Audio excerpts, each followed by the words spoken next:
utter maniac, totally selfish, we have to spend our life on our knees thanking him? What kind of God would do that? Yes, the world is very splendid, but it also has in it insects whose whole life cycle is to burrow into the eyes of children and make them blind. They eat outwards from the eyes. Why? Why did you do that to us? You could easily have made a creation in which that didn't exist. It is simply not acceptable. So, atheism is not just about not believing there's a God, but on the assumption that there is one. What kind of God is he? It's perfectly apparent that he is monstrous, utterly monstrous, and deserves no respect whatsoever. The moment you banish him, your life becomes simpler, purer, cleaner, more worth living, in my opinion. Loving God who has knowledge of every hair on our head and adores us and adores little kittens, but he also, as I say, bone cancer in children, but also life cycles of insects whose whole aim is to burrow into the eyes of children in Africa and lay their eggs there and cause blindness for those children. I mean, you could quite easily picture a universe in which there weren't such an animal. You walk up to the pearly gates and you are confronted by God. What will Stephen Fry say to him, her, or it? I will basically, what's known as theodicy, I think. I'll say, bone cancer in children? What's that about? How dare you? How dare you create a world in which there is such misery that is not our fault? It's not right. It's utterly, utterly evil. Why should I respect a capricious, mean-minded, stupid God who creates a world which is so full of injustice and pain? That's what I'd say. And you think you're going to get in on that? But I wouldn't want to. I wouldn't want to get in on his terms.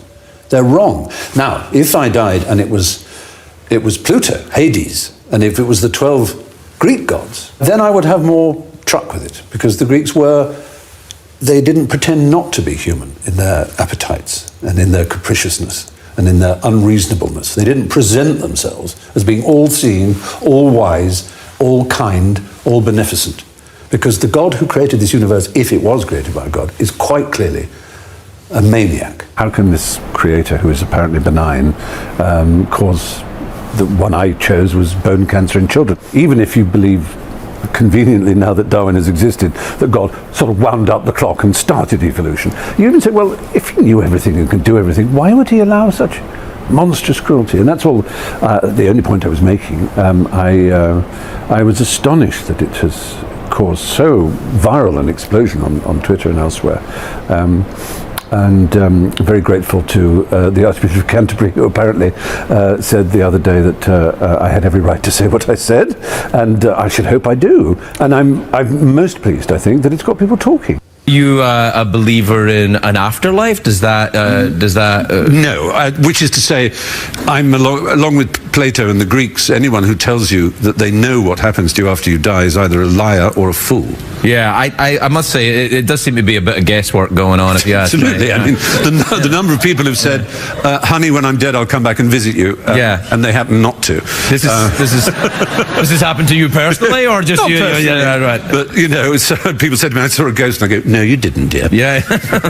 I wonder, are you, it does seem to, are you an atheist? I suppose I am. I take my cue from the great philosopher Bertrand Russell, who... I love Bertrand Russell. He's wonderful. Yes. I advise anybody just to have a fun time on His YouTube. His autobiography? Isn't it extraordinary? Oh, it's hilarious. It's very, very funny. Yeah. And he spoke in this beautiful, high, piping, extremely aristocratic voice. Yes. He was Earl Russell, in fact. Yeah. And he came from a very distinguished family. His aunt danced with Napoleon, and he knew Robert Browning, and I met a man who knew him, which makes that connection really weird. Yeah. But he was asked why he was an atheist, and said, surely you mean agnostic, because you don't know there isn't a God. Right. He said, no, I don't know there isn't a God. That's quite true. He said, but I also don't know that there isn't a giant teapot orbiting Venus in such an angle and way that we will never see it.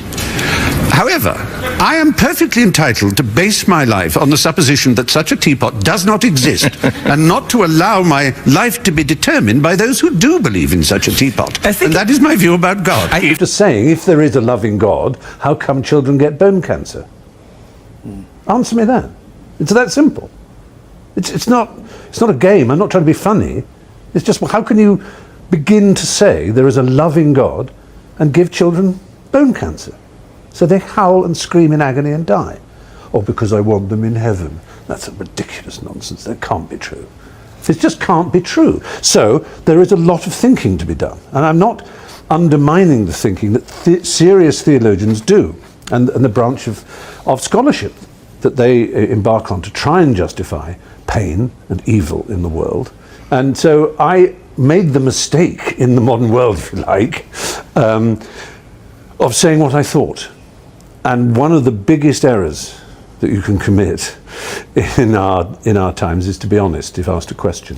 More on that in a minute, because honesty can get you into trouble across a range of things. Especially, oddly enough, it gets you into trouble with moral, religious people. Well, it did on Twitter, didn't it? There was a viral explosion on Twitter. Oh, it was mostly favourable by a huge amount. It was favourable because I think that's an obvious question. It's the simplest question we all ask about religion. There's the obvious prime one, which is what's actually known as the prime mover argument in religion, which is if there is a universe, who made it? There must be a first cause. And then any child can say, well, then if it's God, who made God? And so on. These are simple questions, but they're beautiful. Like all the best questions in intellectual life, and physics and other things, they're very, very simple. And an extremely simple one, if you're told God loves you and loves the world and loves everybody, is why does he cause such appalling, or allow such appalling pain?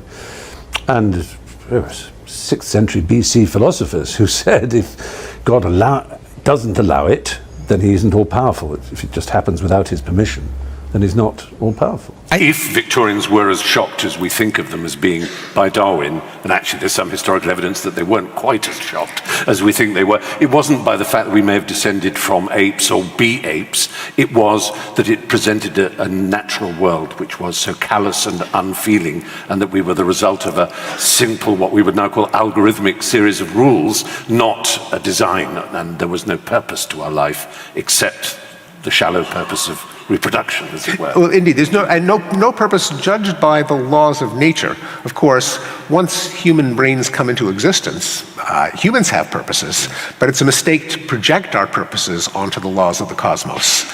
Yes. So that's an example of a scientific insight that has tremendous relevance for moral reasoning, including the fact that if we care about our well-being, we can't look to the cosmos to take care of us. That it's really up to us. We can test empirically if prayers are answered, after all. And the results are in. Yeah. Yes. Thoughts and prayers, nil. No, that's right.